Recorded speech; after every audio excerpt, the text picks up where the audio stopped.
بسم اللہ الرحمن الرحیم۔ السلام علیکم عزیز طالبات، امید ہے آپ سب خیریت سے ہوں گی۔ تو آج ہم شعر نمبر 4 کی تشریح کریں گے۔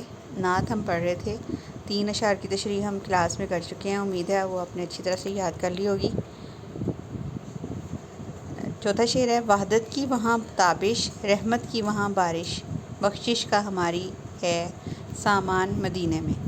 مفہوم اس کا یہ ہے کہ مدینے میں اللہ تعالیٰ کی وحدانیت کا نور پھیلا ہے اور اللہ کی رحمت کی بارش برستی ہے، اور وہیں ہماری بخشش کا سامان میسر آتا ہے۔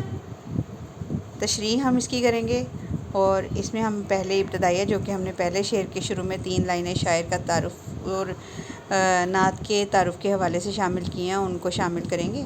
اس کے بعد ہم لکھیں گے، شاعر کہتا ہے کہ مدینے میں جا کر انسان کو اللہ کے زیادہ قریب، تو مدینے جا کر انسان اللہ کے زیادہ قریب ہو جاتا ہے۔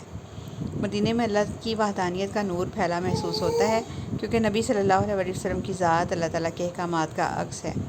آپ صلی اللہ علیہ وسلم کا ہر قول و فعل اللہ کے حکم کے تابع ہوتا ہے، اس لیے مدینے میں ہر طرف اللہ ہی کا جلوہ نظر آتا ہے اور اس کی رحمت برستی ہے۔ لوگوں کی دعائیں قبول ہوتی ہیں، ان کے دلوں کو قرار نصیب ہوتا ہے، کیونکہ جو بھی مدینے جاتا ہے وہ اللہ کی اور نبی کی محبت سے سرشار ہوتا ہے، دین کے احکامات پر عمل کرتا ہے، یوں اللہ کی وحدانیت پر یقین بڑھتا ہے اور اس کی بخشش کا ذریعہ بن جاتا ہے۔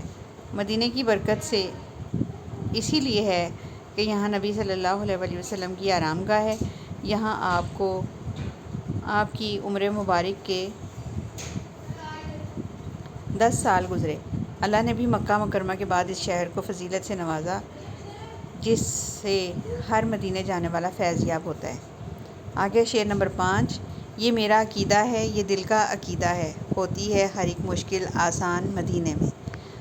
مفہوم اس کا یہ ہے کہ یہ میرے دل کا عقیدہ ہے کہ ہر مشکل مدینے میں جا کر آسان ہو جاتی ہے۔ اب یہ دیکھیں کہ وہ کہہ رہا ہے کہ میرا عقیدہ ہے، اس بات پہ میرا یقین اور اعتماد ہے، اور یہ میرے دل کا پکا یقین ہے کہ مدینے جانے سے انسان کی ہر مشکل آسان ہو جاتی ہے۔